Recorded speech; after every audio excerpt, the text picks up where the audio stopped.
नमस्कार, capital TV देख रहे हैं आप। मैं हूं आपके साथ पूजा। नेपाल में सत्ता का समीकरण बदल चुका है। 3 दिन की अफरा तफरी, संसद में आग, 50 से ज्यादा जाने जाने के बाद अब देश की बागडोर सुशीला कार्की के हाथों में है। एक महिला जो पहले नेपाल की पहली महिला मुख्य न्यायाधीश बनी थी और अब पहली महिला प्रधानमंत्री बनी है। लेकिन असली कहानी यहां से शुरू होती है।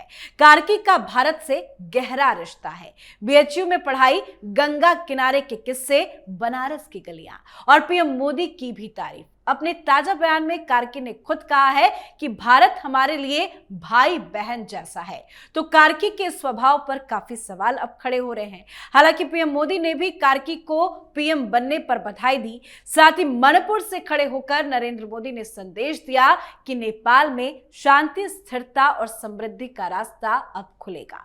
मतलब साफ है, भारत और मोदी फैक्टर के बिना नेपाल की राजनीति अधूरी है। तो सवाल यह है कि क्या सुशीला कार्की के पीएम बनने पर नेपाल और भारत के रिश्ते पहले से ज्यादा अच्छे होंगे? आज इसी को समझेंगे, जिस पर चर्चा के लिए मेरे साथ स्टूडियो में मौजूद हैं कैपिटल टीवी के editor in chief doctor Manish Kumar. Doctor साहब, बहुत बहुत स्वागत है आपका। धन्यवाद। सुशीला कार्की के हाथों में अब नेपाल की कमान है। क्या भारत और नेपाल के रिश्ते अब और अच्छे होंगे? देखिए, भगवान पशुपतिनाथ का आशीर्वाद है जी। एंटी इंडिया लॉबी जो नेपाल में ऑपरेट कर रहे थे, उनकी बहुत बड़ी हार हुई है, बहुत बड़ी हार हुई है। आप इस चीज को समझिए कि नेपाल में जो हुआ और जो बांग्लादेश में हुआ, लास्ट मोमेंट में नेपाल में जो कुछ भी हो रहा है वो भारत के लिए खुशखबरी से कम नहीं है। इसको समझना जरूरी है, क्योंकि मैंने बहुत सारे पत्रकारों से भी बात की नेपाल में।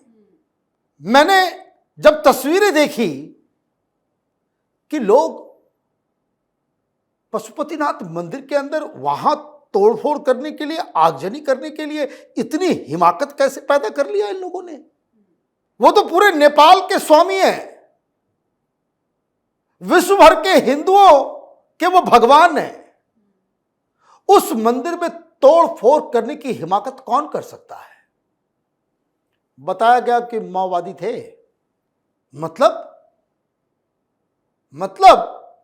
माओवादी, ये नक्सलाइट, ये आतंकी इस पूरे के पूरे आंदोलन में शामिल थे। कोई भी नेपाली पशुपतिनाथ मंदिर के ऊपर पत्थर फेंकना या उसके बारे में उस तरह से नेगेटिव सोचने से उसकी अंतरात्मा कांप उठे और कुछ लोग यहां पहुंच गए।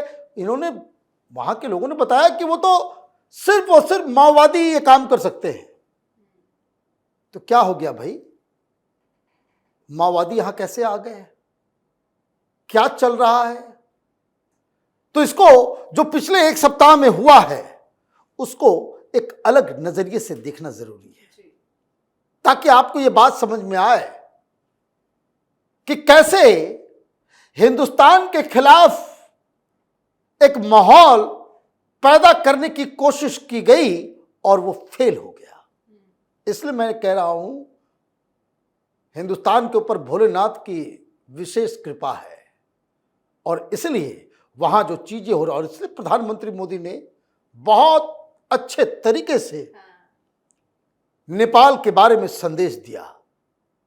और संदेश मणिपुर से आया, ये भी बहुत बड़ी बात है। अब आप इस बात को समझिए कि चीजें जो कुछ ऊपर दिख रही हैं वो है नहीं वैसी। क्या हुआ है?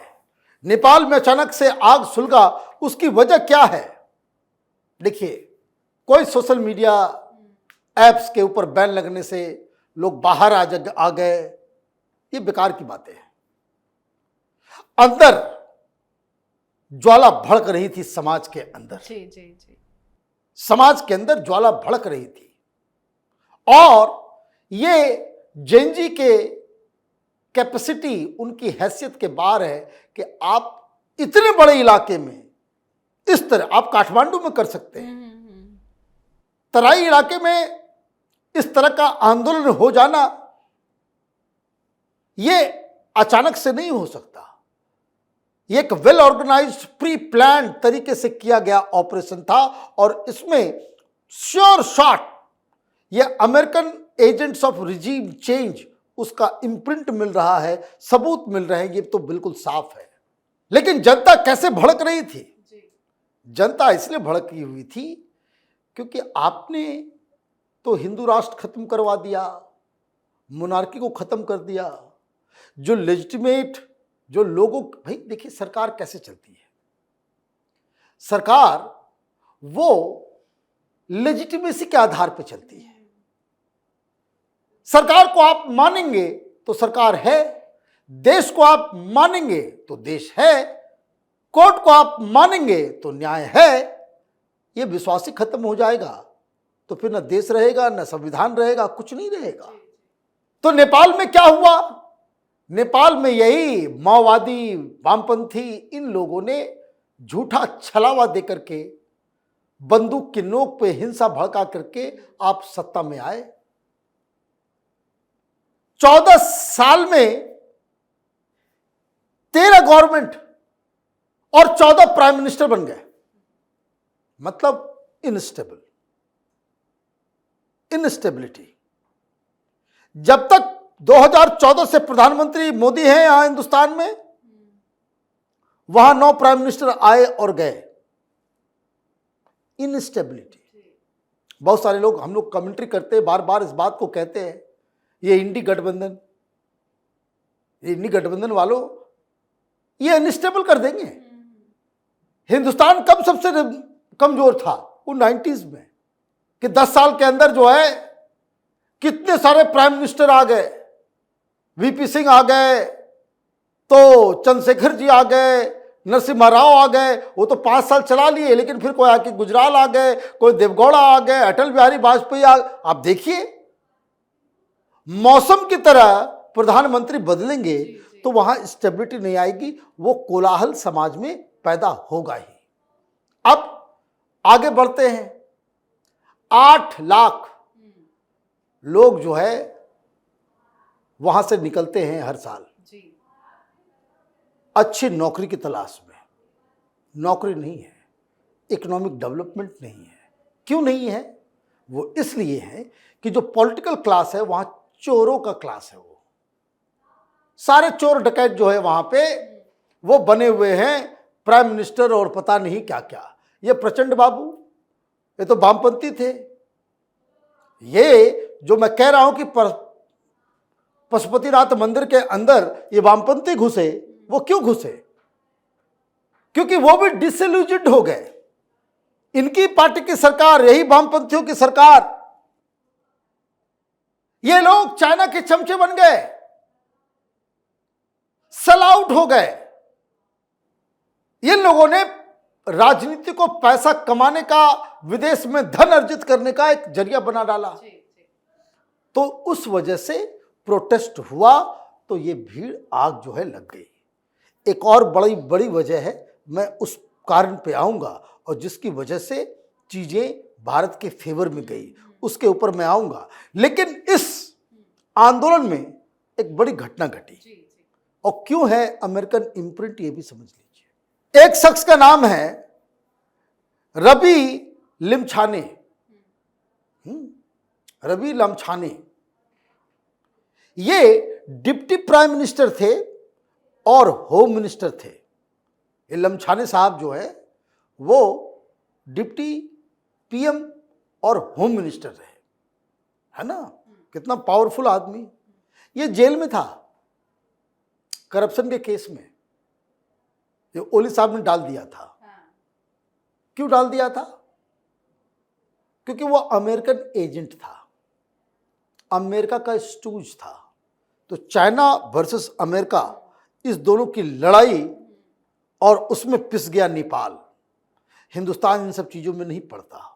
तो उनके ऊपर आरोप था कि भाई ये जो है वो अमेरिकन स्टूज है, जेल में डाल दिया। वो चाइना से आया होगा कि भाई ये अमेरिका से ज्यादा सट कर रहा है, इसको जेल में डालो। अब ये जो आंदोलन हुआ,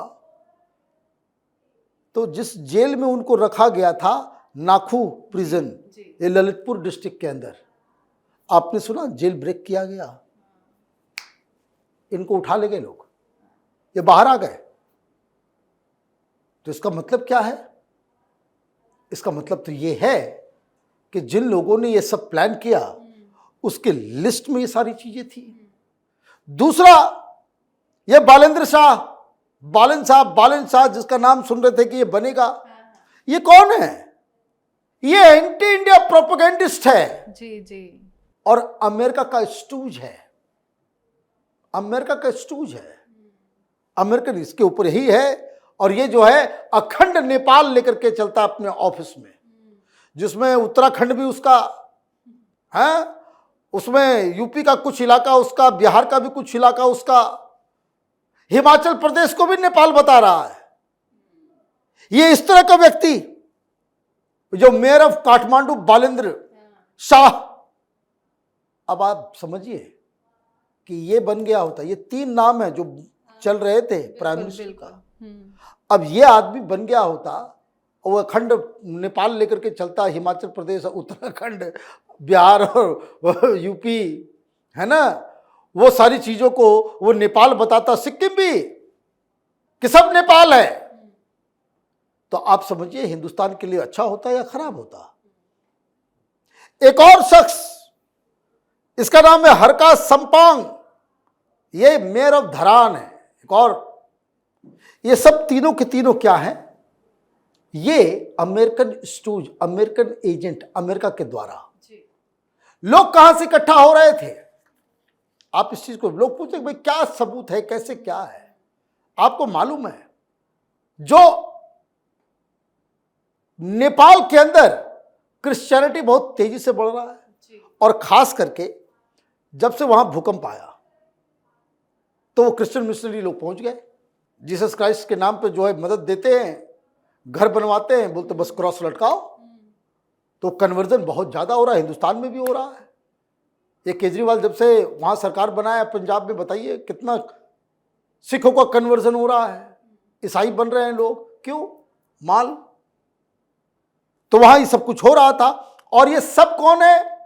वहां जो कन्वर्जन हो रहा है वो कौन कर रहा है? तो सब अमेरिकन बैप्टिस्ट चर्च के द्वारा हो रहा है जी।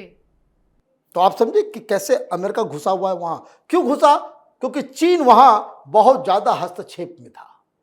वहां बिल्टन रोड का जो है वो मामला चाइनीज इन्वेस्ट कर रहे थे, तो अमेरिका ने भी $500 मिलियन जो है वहां पे इन्वेस्ट कर रहा था।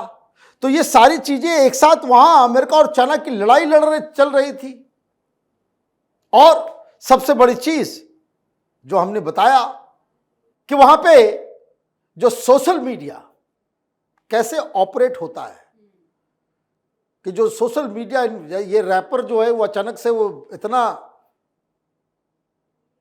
हीरो हो जाता है कोई,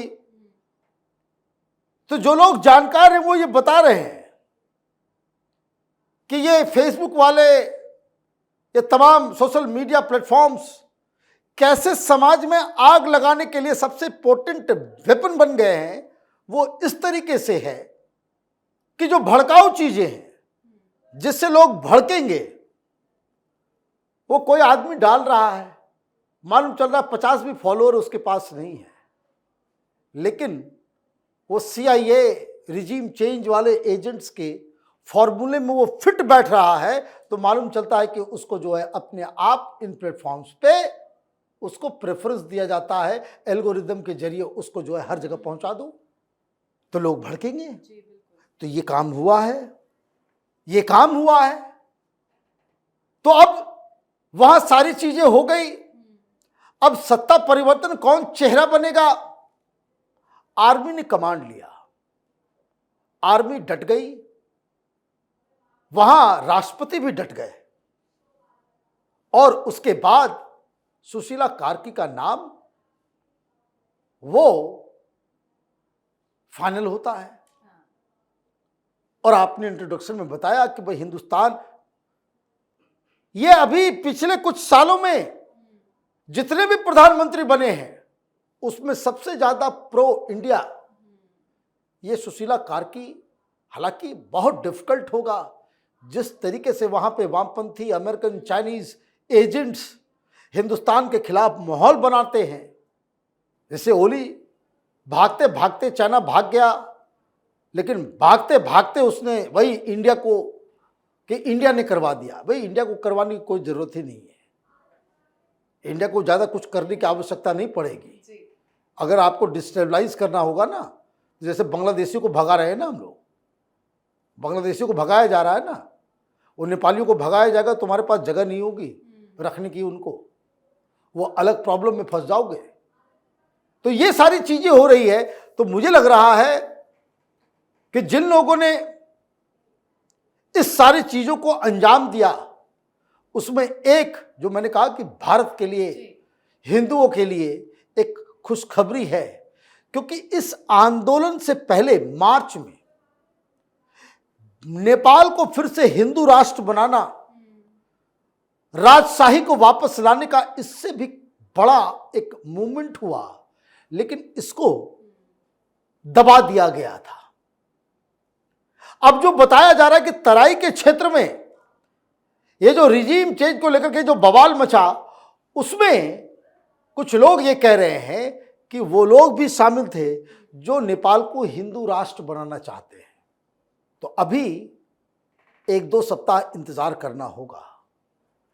ये राजशाही को वापस लाने वाले, क्योंकि कुछ रिपोर्ट्स इस तरीके से भी नेपाल में आ रही है कि ये जो भड़का है मामला, उसमें किंग ज्ञानेंद्र का भी जो है एक रोल है, दबी जुबान में लोग कह रहे हैं। तो आगे क्या होगा?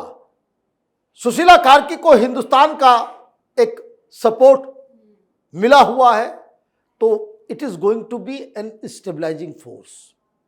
इंडिया अगर साथ में है इस रिजीम के, तो वहां स्टेबिलिटी वो रहेगी, ये तो भारत इंश्योर कर सकता है। लेकिन डायरेक्टली भारत उसमें इन्वॉल्व होगा, ये मुझे नहीं लगता है। कारण क्या है? कि कारण ये है कि कोई भी काम हिंदुस्तान को नेपाल को लेकर के या बयान देना, अभी देखिए प्रधानमंत्री मोदी की तरफ से क्या कहा गया है, ये सारी पॉलिटिकल पार्टीज और बीजेपी के लीडर्स और बड़बोले नेताओं को साफ साफ कहा गया है, नेपाल के ऊपर कोई बयान मत देना, सिचुएशन खराब हो जाएगा, आउट ऑफ हैंड चला जाएगा। लेकिन खुशखबरी इतनी है कि जो हिंदुस्तान के सपोर्ट वाले लोग हैं नेपाल के अंदर, वो अब फोर फ्रंट पे हैं। चाइनीज एजेंट्स वो बिल्कुल बैकग्राउंड में चले गए हैं। जी, बहुत बहुत धन्यवाद सर समझाने के लिए। धन्यवाद। तो नेपाल में तख्ता पलट के 3 दिन बाद देश को नया मुखिया मिल गया है। पूर्व मुख्य न्यायाधीश सुशीला कार्की को अंतरिम सरकार का प्रधानमंत्री बनाया गया है। नेपाल की प्रतिनिधि सभा को भंग भी कर दिया गया। जो जनजीव प्रदर्शनकारियों की प्रमुख मांग थी, चुनाव की तारीखों का भी ऐलान हो गया है। राष्ट्रपति ने नए संसदीय चुनाव कराने की तारीख 5 मार्च 2026 तय की है। नेपाल की स्थिति पटरी पर लौट रही है, तनाव की स्थिति खत्म हो रही है और उम्मीद है अब नेपाल में शांति आएगी। तो आपको क्या लगता है? आप भी अपनी राय कमेंट करके लिखिएगा। देखते रहिए कैपिटल टीवी। नमस्कार।